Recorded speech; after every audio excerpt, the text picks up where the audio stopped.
Alright, magandang araw sa inyo lahat. And so ngayon ay de-demo ko lang sa inyo kung paano gamitin itong ating nabiling audio interface na pinakamura na audio interface na mabibili sa mga online shops, especially sa Lazada o Shopee or sa TikTok. So nabili ko to ng nasa 600 plus lang, 653 yata yun. Paano ba natin gagamit ito?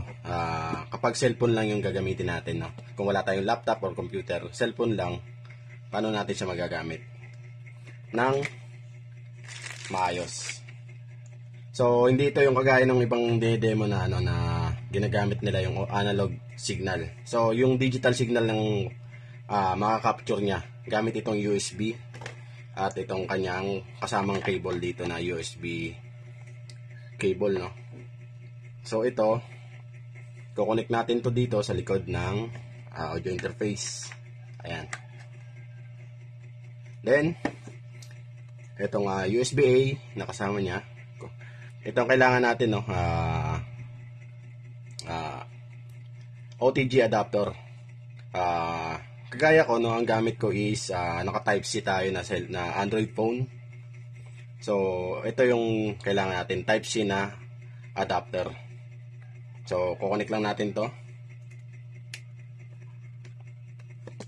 Then, try natin dito kung gagana siya. So, saksak natin So, ayan Di ba umilaw? Ibig sabihin, connected na siya sa ating phone. So, next, so yung naririnig nyong boses dito sa video ito is coming from dito sa cellphone natin na ginagamit itong camera natin, So testing natin ito, gagamitin ko mamaya itong BM800. So kukonek natin to dito. So ang BM800 is kailangan ng 48 volts phantom power. So ito yung gagamitin natin, yung 48 volts phantom power niya. So connect lang natin to dito. Ayan. And kailangan natin, bago natin buksan lahat, kailangan naka-off muna yung bago tayo mag-umpisa mag-record, kailangan naka-off muna yung mga knob dito for safety na lang din. Then open natin yung 48. Ayan, 48 volts phantom power. So gumana. And nakita nyo, naka-capture na yung ating microphone. Ayan. So gamit tayo ng headset.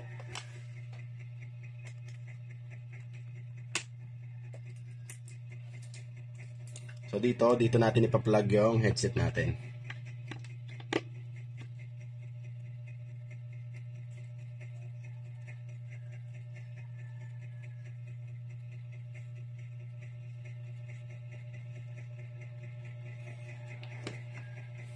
So try natin mag-record ng audio.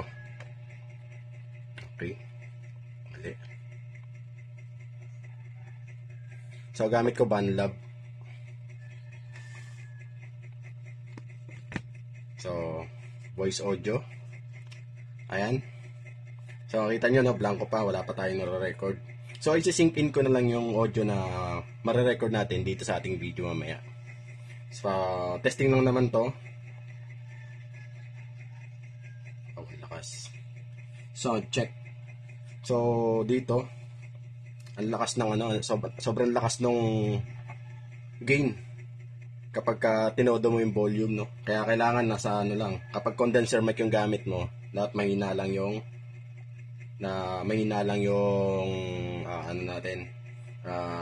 gain knob natin, At least siguro mga nasa 8:30 o'clock, Or basta nasa pangalawang tuldok lang siya, siguro pinaka the best pag magre-record ka dito, kasi i-edit pa naman natin to sa ating mga pa-process pa naman natin to sa ating mga audio editor, So try natin mag-record, tapos i-sync in ko na lang dito sa video yung makaka-capture na record natin.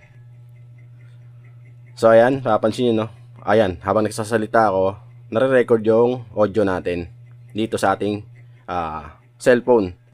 Then, yung tunog na nanggagaling dito, halimbawa mayroon kayong backtrack dito na nakalagay dito sa cellphone nyo, dito sa inyong BandLab, tapos magre-record kayo ng kanta.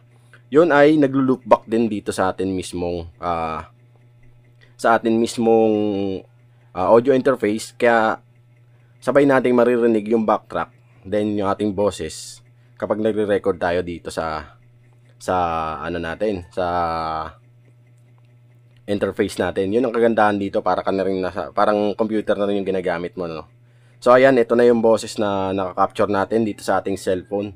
So ganun lang po kasimple yung paggagamit ng audio interface na to dito para kung wala kayong laptop or computer, kung cellphone yung gamit nyo kagaya ko, no? Dito natin siya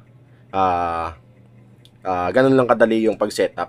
So kailangan nyo lang talaga ng proper na OTG para sa cellphone nyo, kung ano mong klaseng cellphone yung ginagamit nyo. So, yun lang. Maraming salamat. Sana nakatulong itong video na to sa mga naghahanap ng mga gantong affordable na audio interface. So, hanggang sa susunod. Thank you.